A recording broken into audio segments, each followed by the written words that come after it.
o profissional médico ainda não é valorizado como deveria. Por isso mesmo que as entidades médicas elas estão nessa luta há muitos anos, e eu fiz parte de algumas delas, lutando por esse reconhecimento. Apesar da importância que tem a atividade médica, a profissão, apesar da história da medicina e apesar da qualificação dos seus profissionais, o médico no Brasil ainda não é reconhecido como deveria ser. E esse é o motivo dessas lutas incessantes em busca do reconhecimento e de uma remuneração digna para o profissional médico. O Congresso pode fazer algumas coisas. Primeiro, aprovar a regulamentação da atividade médica, a lei do ato médico. Segundo, aprovar a lei que tramita lá na casa, criando a carreira de Estado para o profissional médico. E terceiro, estabelecendo um piso salarial justo para o profissional. E também tem outros projetos, um projeto inclusive de minha autoria, que cria férias, dois períodos de férias por ano para os profissionais que trabalham nas urgências e emergências. Uma forma de proteger o desgaste orgânico que acontece com os profissionais que trabalham nesse tipo de atividade em regime de plantão. Por si só, ela não vai resolver este problema, mas é um marco e é o início de um novo momento na saúde pública do Brasil. A emenda 29 ela vai estabelecer constitucionalmente a responsabilidade orçamentária com a saúde entre União, Estados e municípios. Além disso, a emenda 29 ela estabelece o que deve ser considerado gasto com saúde e não. Evidentemente que esse aporte de recursos que a emenda 29 vai propiciar ainda será insuficiente para financiar satisfatoriamente a saúde. Por isso que nós defendemos um debate amplo, aprofundado, para discutirmos outras fontes de financiamento da saúde. Tem várias fontes. Por exemplo, nós precisamos discutir essa questão do desatrelamento da saúde da DRU. Nós precisamos discutir a contribuição social no cigarro para a saúde, na bebida, nas multas de trânsito, que é um projeto de lei de minha autoria que destina 15% das multas de trânsito para a saúde, a questão dos prêmios não reclamados das loterias para a saúde, a questão de se estabelecer um percentual do pré-sal destinado para a saúde. Enfim, tem várias ideias que poderão ser discutidas, aprofundadas e aproveitadas no sentido de criar um laço de financiamento satisfatório para a saúde do Brasil. O profissional de saúde, ele é um profissional desvalorizado por todos os aspectos, salarialmente falando. Ele é remunerado aquém do esforço, da dedicação, da formação e da carga horária que trabalha. Além disso, os espaços de permanente capacitação são esforços muitas vezes individuais e não esforços possibilitados pelos seus empregadores, né, seja ela administração pública ou privada. E a carreira, né? A carreira hoje é uma coisa colocada à margem da responsabilidade, principalmente da gestão pública, que é o que nós estamos tentando viabilizar, inclusive para o médico, né? Para o médico, para todos os profissionais. Então, essa valorização precisa ser recolocada. A questão de recursos humanos hoje é uma questão, na minha opinião, ainda marginal na visão do que deve ser o SUS, de quem faz o SUS acontecer. Se tem uma área onde não se substitui, é a área de saúde, porque o computador não pensa, não se emociona, não se envolve, não tem como tratar o paciente. Tem vários projetos aqui, né? Mas a primeira coisa é convencer, né, os gestores a valorizar recursos humanos. E projetos existem, mas não vejo nenhum de curtíssimo prazo que dê solução. Um é a carreira de Estado, são os planos de cargo, carreiras e salários, são os pisos salariais que precisavam acontecer, é a visão da gestão pública de fazer com que as carreiras sejam valorizadas no campo da capacitação. Essa é uma batalha política, né? Nós até conseguimos aprovar o simpósio, o grande simpósio aqui para discussão, o 8º simpósio para um balanço do SUS, onde a mesa de recursos humanos é uma mesa que nós estamos querendo valorizar, para que essa discussão de fato seja feita por todos e que a gente consiga destacar alguns aspectos que concretamente a gente consiga avançar. Olha, ela resolve em parte, mas ela não traz, vamos dizer assim, recursos novos, né? Segundo a OMS, toda a saúde universalizada todo país que tem saúde universalizada, ela tem que ter pelo menos 6 a 7% do PIB de recursos públicos. No Brasil, nós temos 3,7%.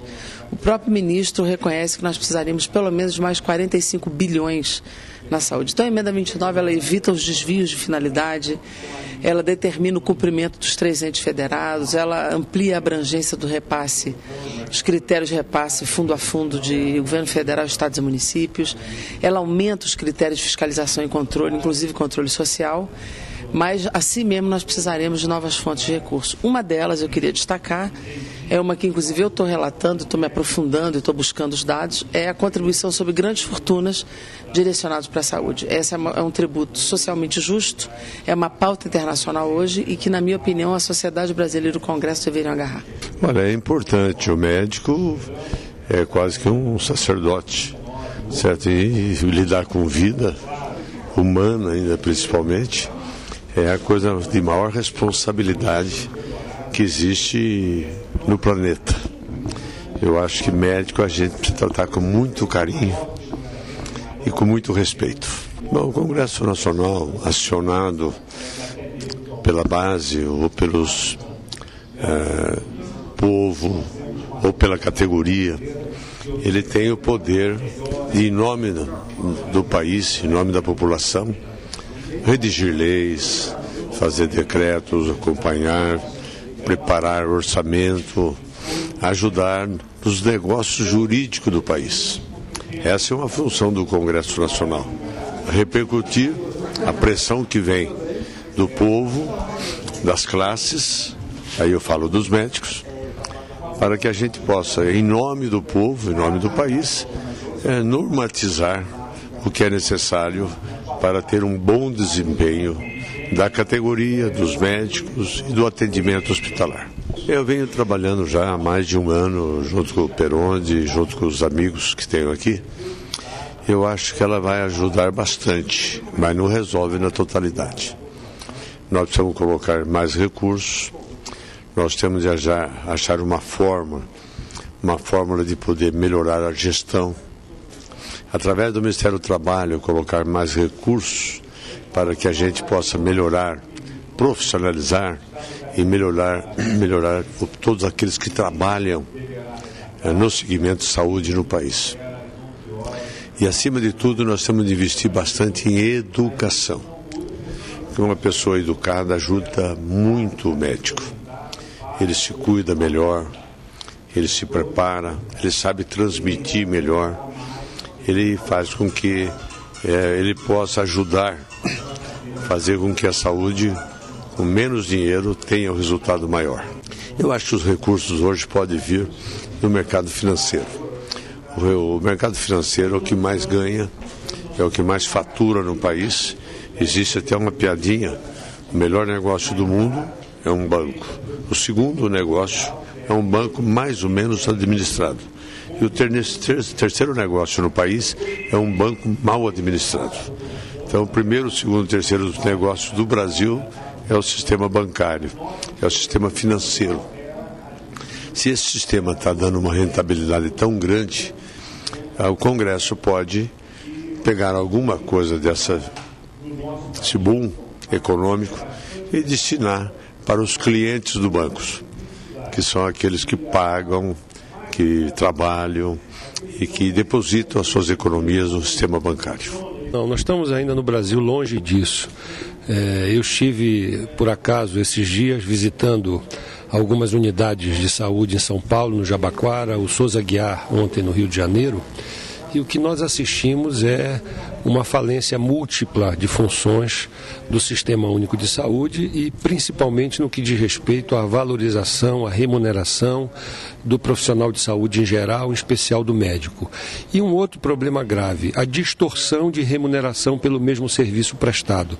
Nós assistimos ontem no Souza Aguiar, por exemplo, profissionais com a mesma jornada de trabalho, com a mesma qualificação, exercendo a mesma função, ganhando alguns 3 vezes quase o que ganha um outro outro profissional pela condição de ser regime estatutário e outros fruto de convênio e da iniciativa privada e das organizações sociais. Então, isso são distorções que precisam ser corrigidas. Nós precisamos de mais financiamento para a saúde no Brasil, mas também precisamos corrigir algumas questões de gestão e algumas questões fundamentalmente de valorização profissional, particularmente para o médico, que no fundamental é quem segura as decisões na opção entre a vida e a morte de um paciente. Nós estamos hoje provavelmente votando a emenda 29 sem imposto. Eu acho um absurdo um país que tem o 6º PIB do planeta, a 3ª maior carga tributária do planeta, que tem este sistema de saúde revelando insuficiências e vulnerabilidade de todo jeito, um governo que convive com o problema da corrupção de forma muito séria, ainda ter coragem de cobrar imposto para resolver supostamente o problema da saúde. Então nós votamos hoje a emenda 29, que vai ajudar, mas precisamos ainda corrigir outras distorções, como o problema de gestão, a questão da regulação, que é muito séria ainda na maioria dos estados, no sentido de melhorar e oferecer um serviço de saúde pública de qualidade para o cidadão e a cidadã brasileira. Olha, nós poderemos priorizar, por exemplo, determinados impostos sobre consumo de bens supérfluos, de serviços supérfluos no Brasil, não é? Aumentando a alíquota, talvez, de alguns consumos e serviços de luxo que atendem fundamentalmente as elites brasileiras, para cobrir esse gasto sem alterar, no geral, a carga tributária. Isso são algumas ideias que estão em curso aqui no Congresso e fundamentalmente no Executivo, para tentar cobrir a conta da saúde e da necessidade de investimento maior para a saúde pública no Brasil. Bom, pela sociedade, ele é o profissional de saúde mais valorizado.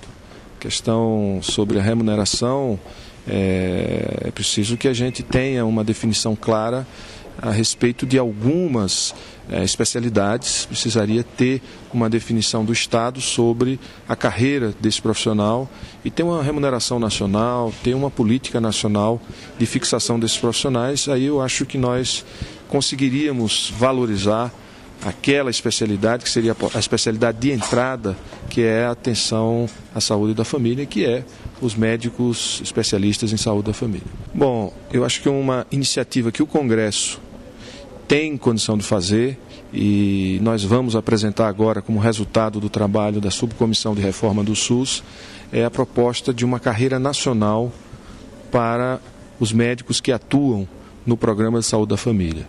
Com isso, a gente espera fixar médicos em todas as cidades do Brasil e espera ter uma remuneração que dê condição do médico ter uma única inserção profissional e assim poder desenvolver melhor as suas atividades e construir uma imagem mais sólida junto às comunidades assistidas. A emenda 29, do jeito que está caminhando para ser aprovado, a regulamentação dela não vai resolver o problema do financiamento da saúde, é insuficiente, mas dá um passo importante no que diz respeito a definir o que é gasto com saúde. Nós temos ainda alguns estados que aplicam um recurso que em tese seria gasto com saúde e que não são, né? Como, por exemplo, o pagamento de aposentadorias, pensões. Então, esse gasto é colocado como gasto de saúde e não é gasto com saúde. E outros, como saneamento, como alimentação, né? Programas de alimentação complementar, isso não é saúde, isso é gasto social, mas não é saúde. Então, a regulamentação vai evitar que esse tipo de gasto seja computado como gasto na área da saúde. Então, eu acredito que nós vamos ter mais transparência no gasto público na área da saúde, que já é um avanço, mas não resolve o problema do financiamento do sistema, que requer, mesmo aprovando a CSS nos moldes atuais, 0,1% da circulação sobre a movimentação financeira, nós não conseguiríamos os recursos necessários para custear o sistema. Nós precisamos de pelo menos 45, 50 bilhões de reais a mais para que a gente pudesse ter um sistema qualificado, capaz de atender todas as demandas dos brasileiros, capaz de universalizar e tornar a atenção à saúde no Brasil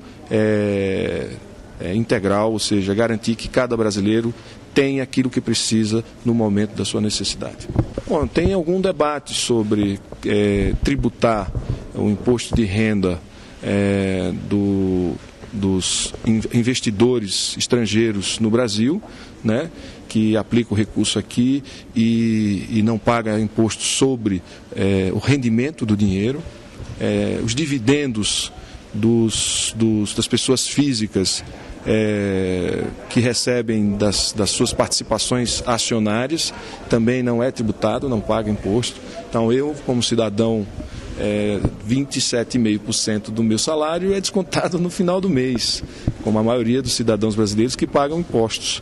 E o cidadão que tem uma empresa ou que tem participação acionária numa empresa, quando recebe os dividendos, que é uma forma de lucro, que é uma forma é uma riqueza, esse cidadão não paga imposto sobre essa renda que ele tem adquirida a partir dos dividendos da sua participação acionária na empresa. Então, essa área é uma área que nós temos condição de tributar e talvez algumas contribuições sobre bebida, cigarro. É possível a gente conseguir arrancar desses setores em torno de 15 a 20 bilhões por ano, auxiliando assim no financiamento da saúde. Hoje existe assim uma indignidade muito grande para com a categoria. Os próprios colegas médicos não são tratados da maneira como eram há um tempo atrás, né? Então aqui a gente quer cumprimentar todas as entidades médicas, com o Conselho Federal de Medicina, através do Roberto Dávila, né? A Associação Médica, através do Zé Luiz, a FENAM, através do Dr. Cid, pelo trabalho muito bonito que vem fazendo. Eu conversava com o Roberto Dávila e colocávamos a preocupação. Nós temos um projeto aqui que trata justamente desse teu questionamento, que é a questão do piso salarial médico e dos odontólogos. Esse projeto encontra-se na Comissão de Finanças.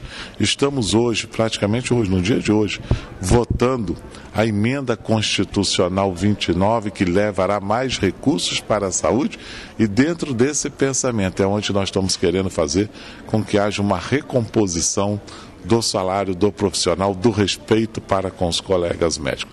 Essa é a nossa briga no Congresso, uma das grandes brigas nossas no Congresso, e não podemos abrir mão de maneira nenhuma disso. Por quê? Além do médico que será atendido, quem mais vai ganhar com isso é a população. Quem está lá do outro lado de fora, porque o médico bem remunerado, ele não vai ter que correr atrás de 2, 3, 4 empregos para levar algo para a sua casa. Ele vai se fixar no local de trabalho, vai estar descansado, vai poder se aprimorar ainda mais na sua capacidade, pós-mestrado, doutorado, e com isso a população é quem mais vai ganhar. E o governo federal, os governos estaduais e municipais têm que estar atento a tudo isso.